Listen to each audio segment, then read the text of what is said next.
Chapter 80. Stern Lawgiver. Yet thou dost wear the Godhead's most benignant grace, nor know we anything so fair as is the smile upon thy face. Flowers laugh before thee on their beds, and fragrance in thy footing treads. Thou dost preserve the stars from wrong, and the most ancient heavens, through thee, are fresh and strong. Wordsworth, Ode to Duty. When Dorothea had seen Mr. Fairbrother in the morning, she had promised to go and dine at the parsonage on her return from Freshitt. There was a frequent interchange of visits between her and the Fairbrother family, which enabled her to say that she was not at all lonely at the manor, and to resist for the present the severe prescription of a lady companion. When she reached home and remembered her engagement, she was glad of it, and finding that she had still an hour before she could dress for dinner, she walked straight to the schoolhouse and entered into a conversation with the master and mistress about the new bell, giving eager attention to their small details and repetitions, and getting up a dramatic sense that her life was very busy. She paused on her way back to talk to old Master Bunny, who was putting in some garden seeds, and discoursed wisely with that rural sage about the crops that would make the most return on a perch of ground, and the result of 60 years' experience as to soils, namely, that if your soil was pretty mellow it would do, but if there came wet to make it all of a mummy, why then, finding that the social spirit had beguiled her into being rather late, she dressed hastily and went over to the parsonage rather earlier than was necessary. That house was never dull, Mr. Fairbrother, like another White of Selborne, having continually something new to tell of his inarticulate guests and protégés, whom he was teaching the boys not to torment, and he had just set up a pair of beautiful goats to be pets of the village in general, and to walk at large as sacred animals. The evening went by cheerfully till after tea, Dorothea talking more than usual and dilating with Mr. Fairbrother on the possible histories of creatures that converse compendiously with their antennae, and for aught we know may hold reformed parliaments, when suddenly some inarticulate little sounds were heard which called everybody's attention. "Henrietta Noble," said Mrs. Fairbrother, seeing her small sister moving about the furniture legs distressfully, "what is the matter?" "I have lost my tortoiseshell lozenge box." "I fear the kitten has rolled it away," said the tiny old lady, involuntarily continuing her beaver-like notes. "Is it a great treasure, aunt?" said Mr. Fairbrother, putting up his glasses and looking at the carpet. "Mr. Ladislaw gave it me," said Miss Noble. "A German box, very pretty, but if it falls it always spins away, as far as it can." "Oh, if it is Ladislaw's present," said Mr. Fairbrother, in a deep tone of comprehension, getting up and hunting. The box was found at last under a chiffonier, and Miss Noble grasped it with delight, saying, "It was under a fender the last time." "That is an affair of the heart with my aunt," said Mr. Fairbrother, smiling at Dorothea, as he reseated himself. "If Henrietta Noble forms an attachment to anyone, Mrs. Casaubon," said his mother, emphatically, "she is like a dog, she would take their shoes for a pillow and sleep the better." "Mr. Ladislaw's shoes, I would," said Henrietta Noble. Dorothea made an attempt at smiling in return. She was surprised and annoyed to find that her heart was palpitating violently, and that it was quite useless to try after a recovery of her former animation. Alarmed at herself, fearing some further betrayal of a change so marked in its occasion, she rose and said in a low voice with undisguised anxiety, "I must go, I have overtired myself." Mr. Fairbrother, quick in perception, rose and said, "It is true, you must have half exhausted yourself in talking about Lydgate. That sort of work tells upon one after the excitement is over." He gave her his arm back to the manor, but Dorothea did not attempt to speak, even when he said good night. The limit of resistance was reached, and she had sunk back helpless within the clutch of inescapable anguish.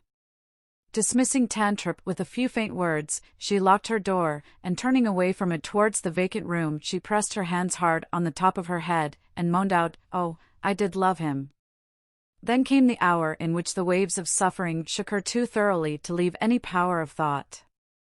She could only cry in loud whispers, between her sobs, after her lost belief which she had planted and kept alive from a very little seed since the days in Rome, after her lost joy of clinging with silent love and faith to one who, misprized by others, was worthy in her thought, after her lost woman's pride of reigning in his memory, after her sweet dim perspective of hope.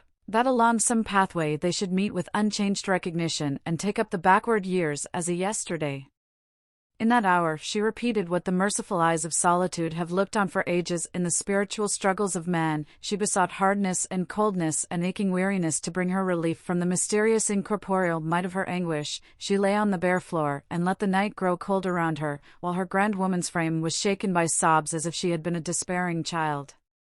There were two images, two living forms that tore her heart in two, as if it had been the heart of a mother who seems to see her child divided by the sword, and presses one bleeding half to her breast while her gaze goes forth in agony towards the half which is carried away by the lying woman that has never known the mother's pang.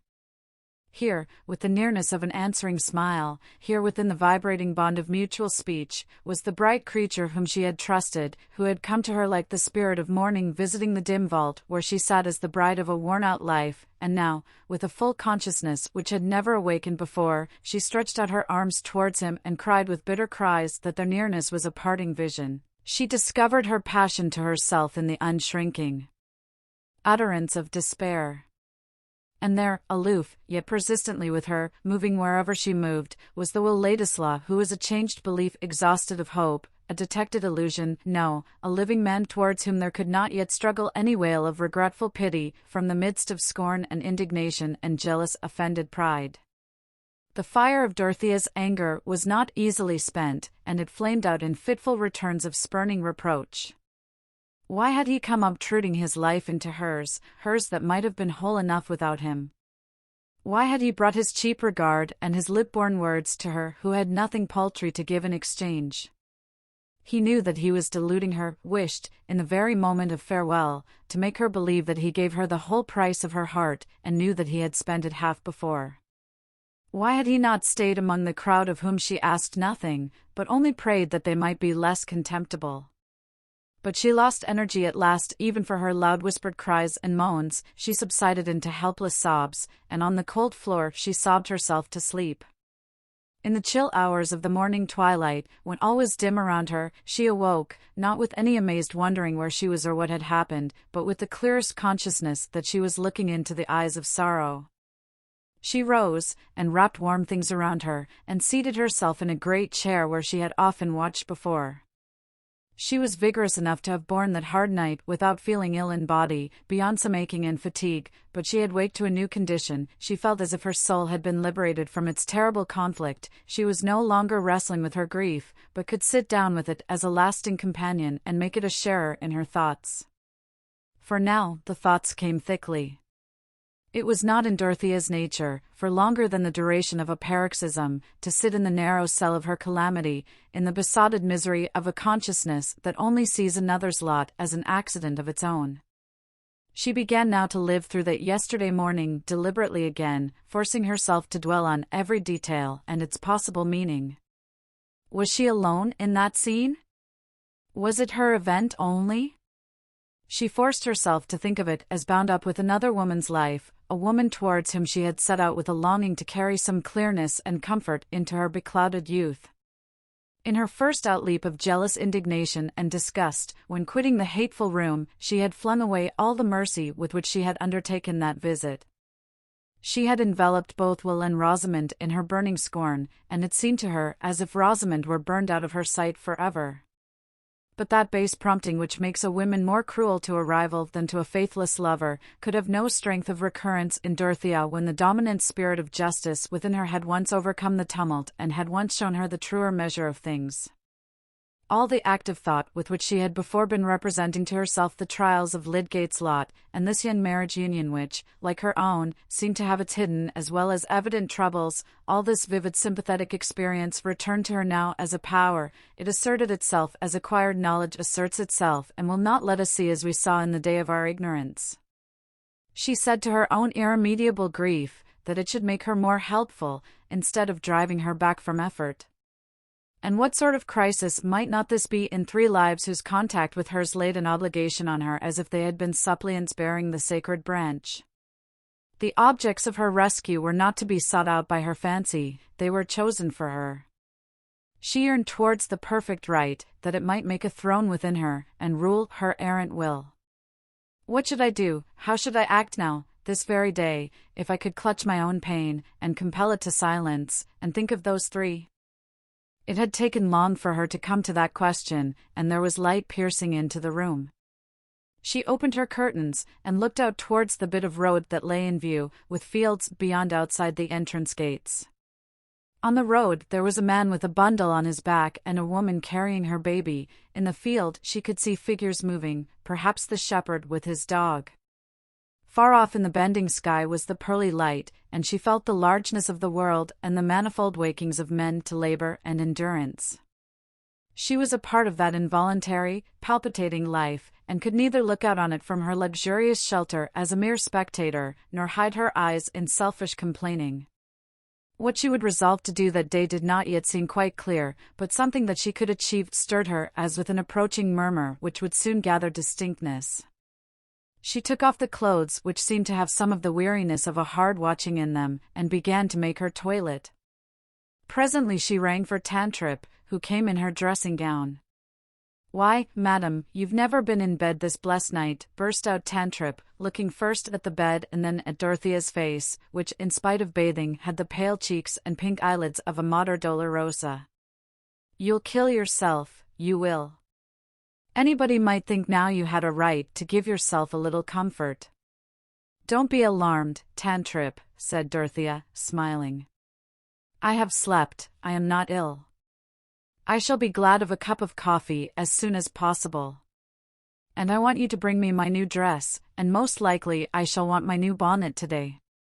They've lain there a month and more ready for you, madam, and most thankful I shall be to see you with a couple o' pounds worth less of crape," said Tantripp, stooping to light the fire.